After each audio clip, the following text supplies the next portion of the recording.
Order was originally formed as a means to go hand in hand and fight against the half-breeds. Humanity was at the time at war with the half-breeds, and they had a hard time surviving. The half-breeds were fewer, but they were definitely more powerful. At this point in the story, the Order has realized that in order for them to finally win the battle over the half-breeds, they have to commission the best weapon makers that are in the world to make the things that they need to fight whatever it was that they were coming up against. And that war that remains a status quo for the better part of 1,000 years suddenly changes with the Industrial Revolution, because now that equilibrium is changed by machinery and inventions. We started looking at what are the things that we think are interesting to propel something, to weaponize something. It took a lot of iteration to get something that had the craftsmanship of the period, but also you had this alternate technology that you had to integrate into just the basic assault rifle. There's definitely prototype weaponry at that time where some of the guns makers were developing automatic weapons out of their semi-automatic weapons. So we thought a rifle that was fully automatic was something that they would have figured out.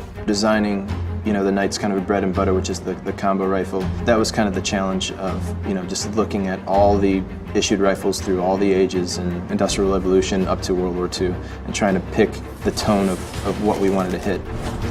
So we attempted to make a Victorian version of the AK-47 plus this kind of alternate fire. At the time, they had originally there was something called a combo gun, but it was a rifle shotgun setup, so we kind of took the name, leaving the form factor of the kind of Master Key setup and changing the shotgun out for something that delivered kind of like a concussive blast.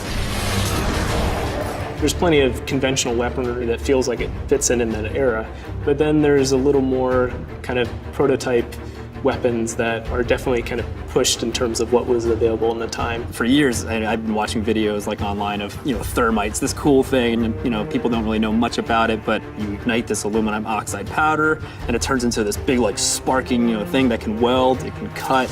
That's exciting. Let's figure out how to make that. It kind of spits out projectile thermite pellets that you can spray anywhere, and then you take a high temperature flare, throw it into that cloud, and then it ignites everything.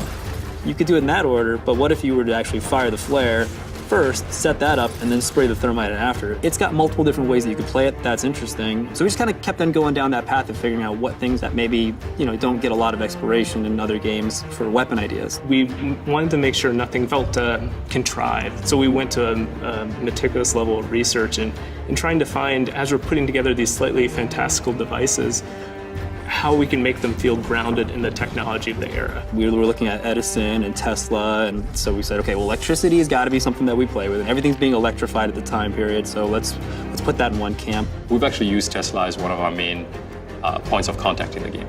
He provides weaponry, he provides devices that he invents, and they are sometimes based on actual real things that he's done. Because he's kind of like, in our game, a little bit of a makeshift kind of MacGyver, he's crafty. He doesn't necessarily put things together in the most beautiful way, but for him it makes sense. You never cease to amaze, Nicola.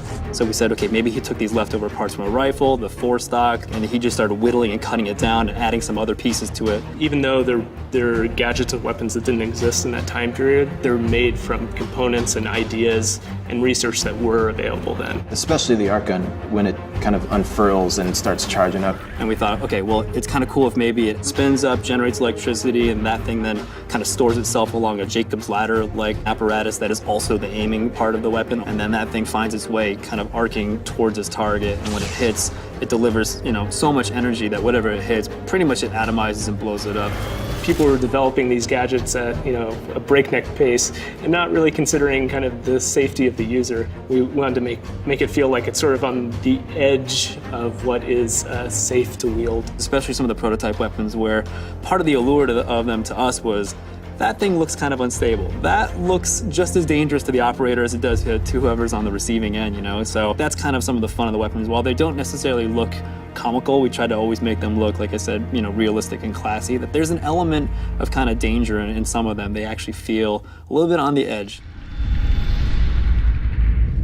It was a question of understanding what it was about the werewolf lore that is as intelligent as you are, but is as bestial as a wolf could be. PlayStation